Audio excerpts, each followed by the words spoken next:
தமிழக வெற்றி கழகத்தின் தலைவரான விஜயை அரசியல் வியூக வகுப்பாளரான பிரசாந்த் கிஷோர் சந்தித்து பேச்சுவார்த்தை நடத்தி வருகிறார். ஏற்கனவே விஜய்க்கு, அதாவது தமிழக வெற்றி கழகத்திற்கு அரசியல் வியூக வகுப்பாளராக ஜான் ஆரோக்கியசாமி செயல்பட்டு வருகிறார்.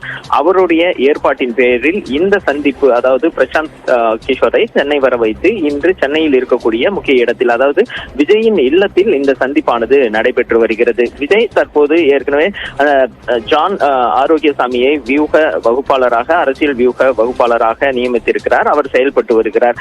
அவருடைய ஏற்பாட்டின் பேரில் தான் தற்போது பிரசாந்த் கிஷோருடைய அந்த சந்திப்பானது நடைபெற்று வருகிறது. தமிழக வெற்றி கழகம் 2026 சட்டமன்ற தேர்தலை எதிர்கொள்ளும் வகையில் தீவிரமாக செயல்பட்டு வருகிறார்கள். அந்த வகையில் சமீபத்தில் கட்சியுடைய உட்கட்டமைப்பு பணிகளை தீவிரமாக வலுப்படுத்தி வந்தார்கள். அதற்கான மாவட்ட செயலாளர்கள் அறிவிப்பு மற்றும் அடுத்த கட்டமாக நகர ஒன்றிய நிர்வாகிகளுடைய அறிவிப்பு என்பது வெளியாகி வருகிறது. இது ஒரு புறம் நடந்தாலும் தேர்தலை எதிர்கொள்வதற்கான அந்த வேலையை செய்வதற்காக பல்வேறு திட்டங்கள் தீட்டப்பட்டிருக்கிறது. அதில் முதல் கட்டமாகத்தான் ஆதவ் அர்ஜுனை தேர்தல் மேலாண்மை பொதுச் செயலாளராக அறிவித்து பணியை தொடங்கினார்கள். அதன் இரண்டாம் கட்டமாக தற்போது பிரபல அரசியல் வியூக வகுப்பாளரான பிரசாந்த் கிஷோரை தற்போது சந்திச்சிருக்கிறார்கள். இந்த சந்திப்பானது இன்று மதியம் முதல் நடைபெற்று வருகிறது. இதற்காக சென்னை வந்திருக்கக்கூடிய பிரசாந்த் கிஷோர் விஜயோடைய இல்லத்தில், நீலாங்கரையில் இருக்கக்கூடிய விஜயோடைய இல்லத்தில் அந்த சந்திப்பை நடத்தி வருகிறார்கள். இந்த ஆலோசனை கூட்டத்தில் விஜய் மற்றும் ஜான் ஆரோக்கியசாமி,